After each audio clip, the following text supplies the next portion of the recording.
We played at Fox Hills over the weekend. Did you?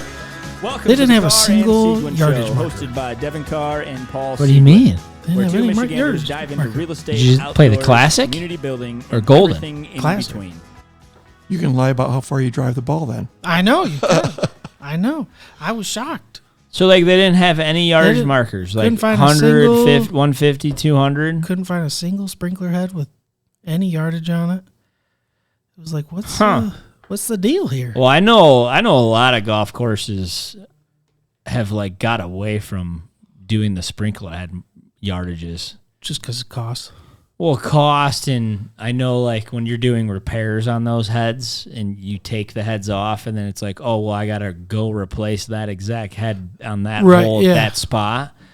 I would imagine that's Annoying. Yeah. Instead of just like, how about we just scrap this? right. And when we need to fix a head, we fix a head, and I go put a new head on regardless of what freaking yardage is on it. Yeah. Yeah. I mean, I get that for sure. We played the Dream. I know this is dropping a little later, but for Memorial Day weekend, we went up to Garland. Mm-hmm. And on the way to Garland, we stopped at the Dream. You ever heard of the Dream? Right off of West Branch? I haven't heard of it. The Dream and the Nightmare. And it's like Iceland and Greenland, Okay. where you think Greenland is where you want to go. Right. And also all green. No, right? It's obviously a freaking sheet of ice. This is the same idea for the Dream and the Nightmare. The Nightmare is actually the easier course. I will say The Dream is the harder. Mighty Ducks probably has taken the cake on teaching most young kids the difference between Iceland and Greenland. 100%. That's where I remember it from. I think they named it, if I'm not mistaken, for that purpose, that people would go to one rather than the other, right? So they didn't want everybody to explore and land on Iceland and say how great it was. Mm-hmm. So they decided to name it Iceland and get more people to go to Greenland and go there. I think it was like a Viking thing way back in there. At least I've heard that before. Maybe it's not right. Yeah, it had something to do with the diversion for somebody, which I think that makes sense. Get away, people. But back to the Dream, it was so cool because you don't see this like at all. But dude, every single fairway, like it wasn't like rain heads. It was just straight up yardage markers all the way down both sides. Which we asked the guys in the pro shop, like, what came up with you guys with the idea? And he's like, just pace of play. How much? Wait, what? All the way down at the edges of the fairways. We're just stakes?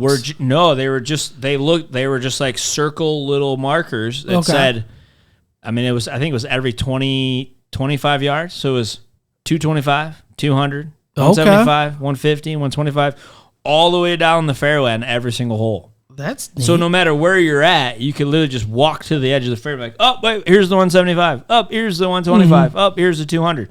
Like, just all the way down the fairway. Yeah, it's kind of cool. It's kind of cool. That's kind of cool. And they just said it was just kind of like a pace of play idea, like how much how faster could someone play if they're not having to search around all the time? Because that is the case. You're like, look, or kind of like, where's the yardage head? Where's the head? Where's it? It's way back over here. We're probably 10 yards back, 6, 5. I think you can never go wrong with just sticking a freaking white stake at 150. Yeah. And just giving, at least you have an idea. Like, well, the 150 is right there. Right. You know? And then the rest just kind of be wherever. But I thought it was kind of cool because they even... That's very cool. They market it. I think right in their pro shop. Like, every hole has... just so you know. All the way down the fairway. Do you use a rangefinder, Paul? Heck yeah. All right, I've never had that, but... Yeah, I have a Bushnell. I think they're the best ones. All the guys in the Trippy, they all have like, I don't know, all the different names. The reason why I like Bushnell is when you put your eye in, it's just huge. Okay. I don't know if it's just the one I have or whatever, but some of the guys on it, like trying to use theirs, because mine doesn't have slope. Theirs has slope, so it automatically calculates down or uphill, right? Wow. And I don't know, just like you're constantly always like, at least for me, I'm like, what? It's so small. Mm-hmm. Like, why don't you like where I get my Bushnell, it's just like bloop, like just the skirt. I don't know. The eye just seems a lot bigger. It's just a lot bigger and easier. Even like the hair, the freaking hairlines, or whatever, were just a lot bigger. I don't know, but yeah, you use rangefinder all the time. Gots to. Yeah, I've never having that. I've got a lot of my clubs can fly the same distance, so it's a crapshoot what I'm going to pull out anyway.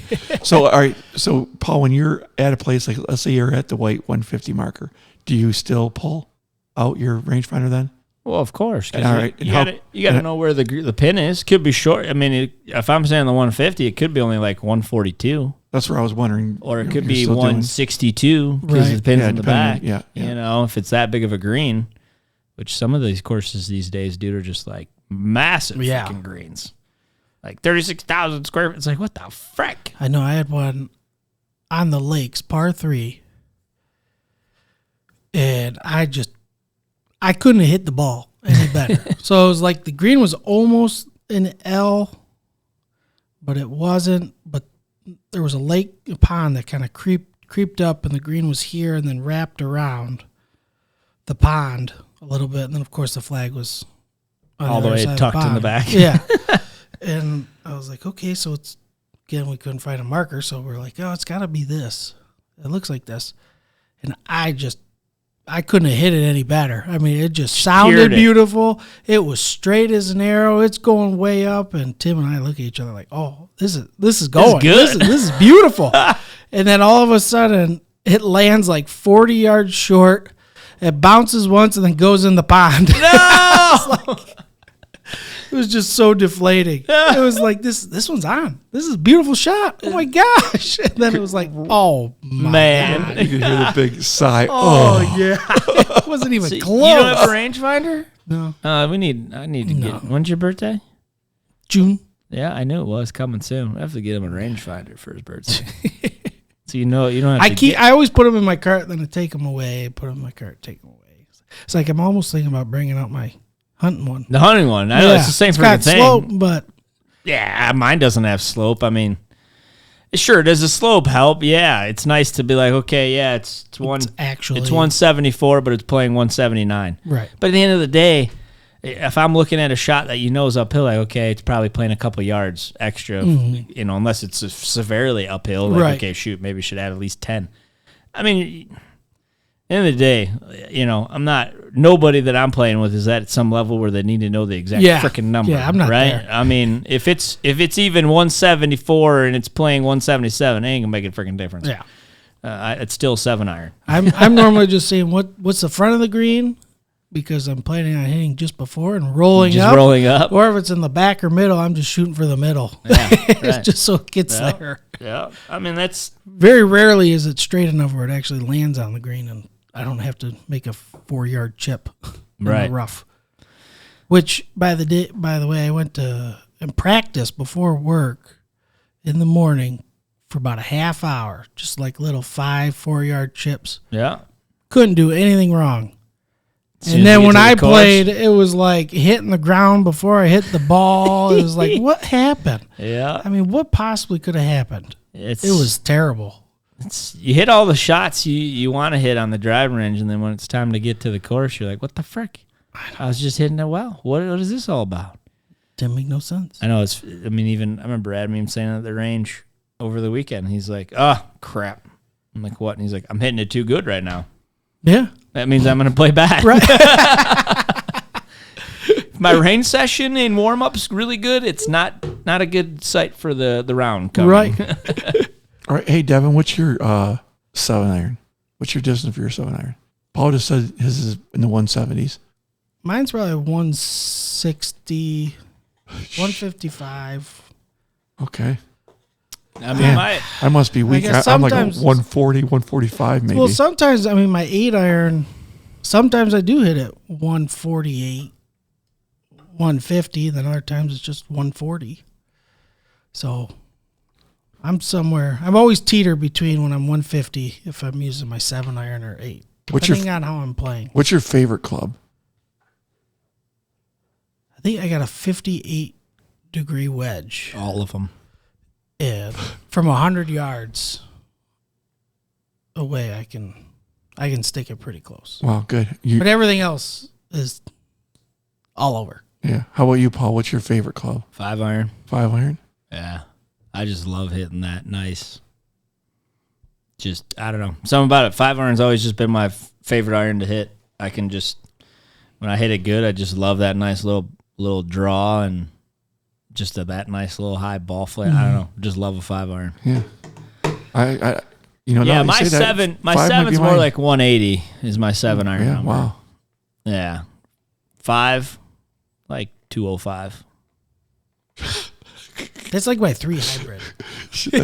Yeah, 205. I'm happy. I'm tickled as hell when I can crank my 3-iron. I was so mad yesterday. I was 205. 18 on, 9 on Walnuts North course. It was a par 5. And I had 235 to the pin, and it was tucked right behind a bunker. I was like, well, could probably get a 4-iron at least to the front, because the front was only like 1 or 218. I was like, I could get a 4-iron there. But then it was front slope, so I'm like, well, I don't want to do that with a bunker and tight pin. So I was like, let's just get it to the back. And I just hit the 3-iron a little too low. That thing just... I landed like right next to the pin and then just took this big I'm like, oh, that's off the back. And lift out for birdie, so that sucked. It hopped, actually. Walnuts greens yesterday, man. Some guy afterwards told us that who worked there, who was doing the scoreboard, and they're like, no, it's in front of the board to redo all of our greens. Like, dude, there's some frickin'. Like, man, if I was paying $700 a month for a membership here, I'd be pissed right now. I mean, the greens weren't bad, but it's just like there were some greens that were not great. Right. Like, just very rock solid. Well, they were all firm, and I mean they were rolling decent. But there was a few greens out there where it was like the color. There was like very hairy spots. Like you could tell they went through some winter mold issues or something. Because, like, dude. These are not. Everything else was just spot on. I mean, besides them soaking the freaking tee boxes, that was annoying. And I get it. I mean, it's like 90s for like a week solid with no sight of rain. So they're trying to prevent freaking burnout. But hey, we'll take it. Have you guys golfed at one of the top golfs yet?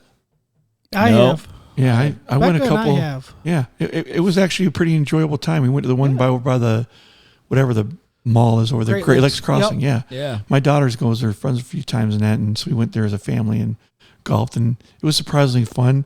But I've realized that with somebody else's clubs, I couldn't hit nothing right. Oh yeah. I think the farthest hole out there was like 190, and with their driver, I could. Yeah. I was rolling them to the thing. I'm big man thinking I'm gonna show my kids how dad can. Yeah, right. And I'm like, holy hell, I can't. Topping them. My like, one. I don't normally do this. Dad, right. You Dad. used to go on golf trips. Yeah, it was horrible. I think I'm gonna beat these. Did you really golf? Yeah. I thought I was gonna beat him into the back net just to show him I'm gonna hit one way bit. Hell, I sucked. Yeah, it was fun. Becca and I went, I think it was December. Really? When they first opened up.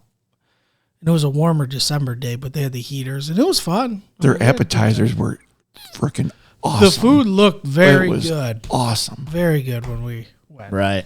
Yeah, because that's a part of the whole draw, right? You can eat and drink while you're doing. No, I haven't been yet. I want to go. I think I was supposed to go when I was down in Orlando or Texas one time, and then I think some plans changed or whatever, but never been. Yeah, I like to try because we went during the day.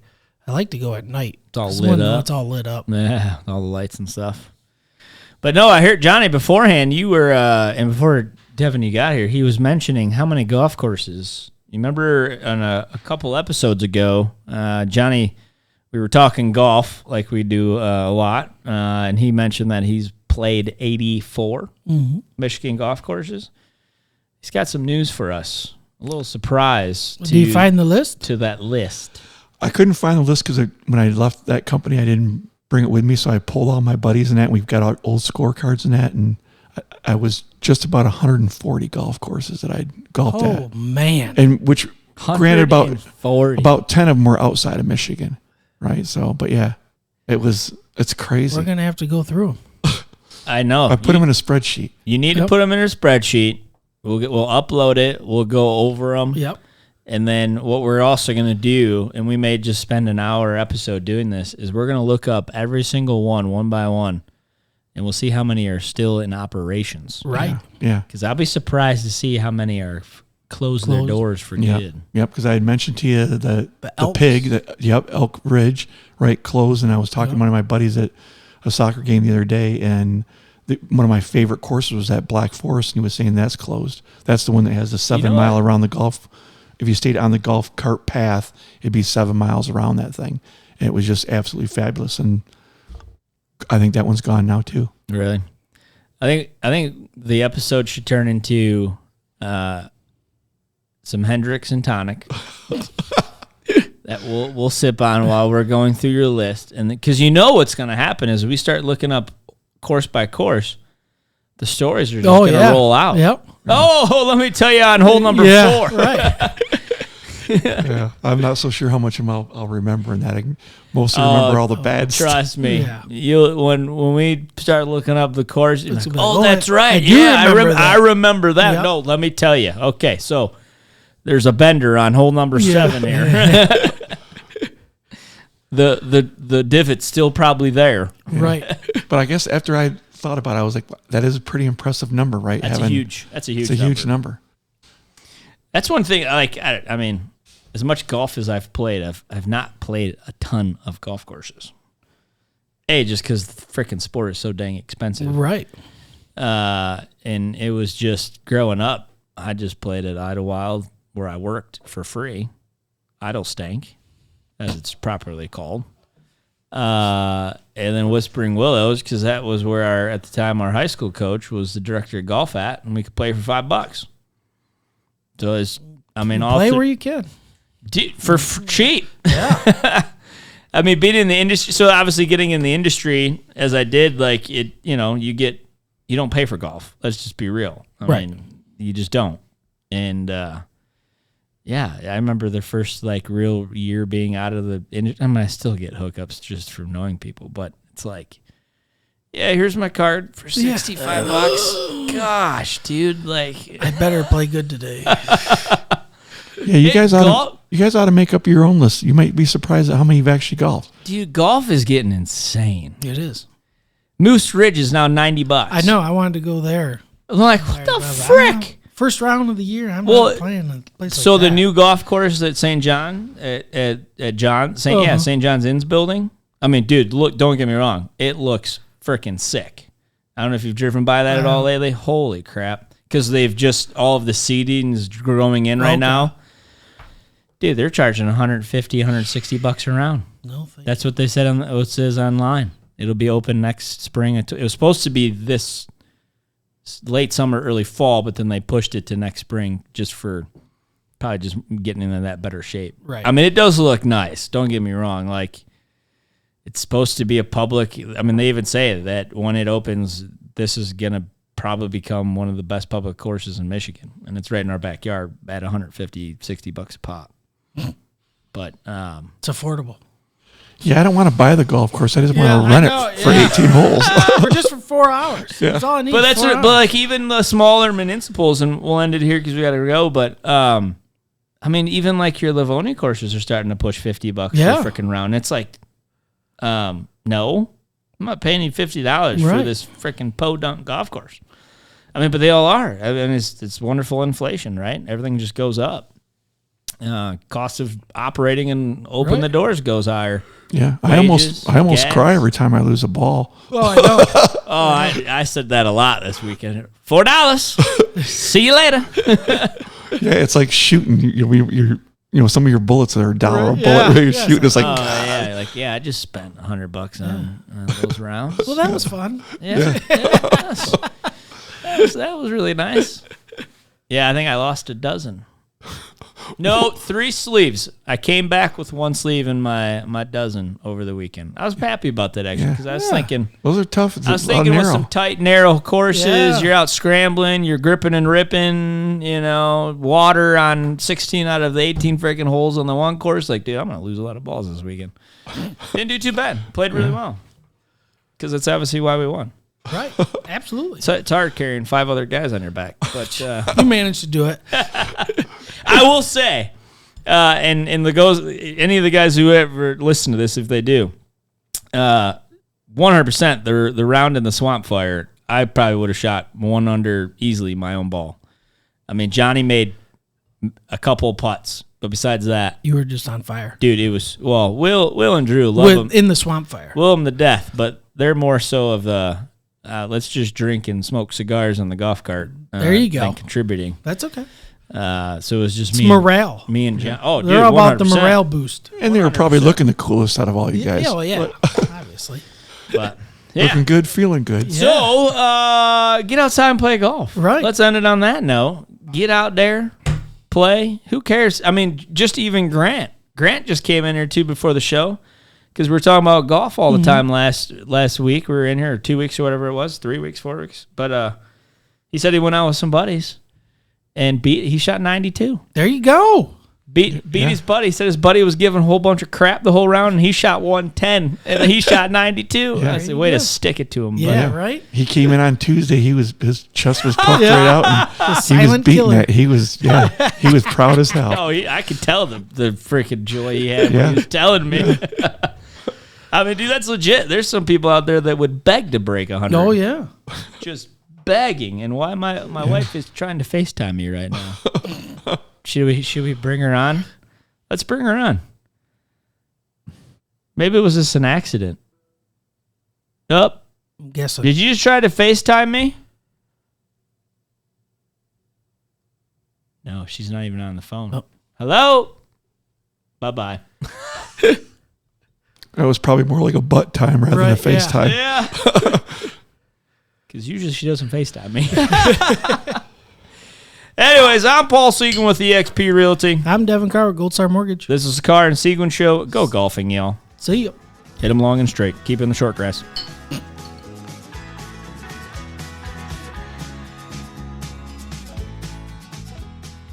The primary purpose of this podcast series is to inform, entertain, and educate.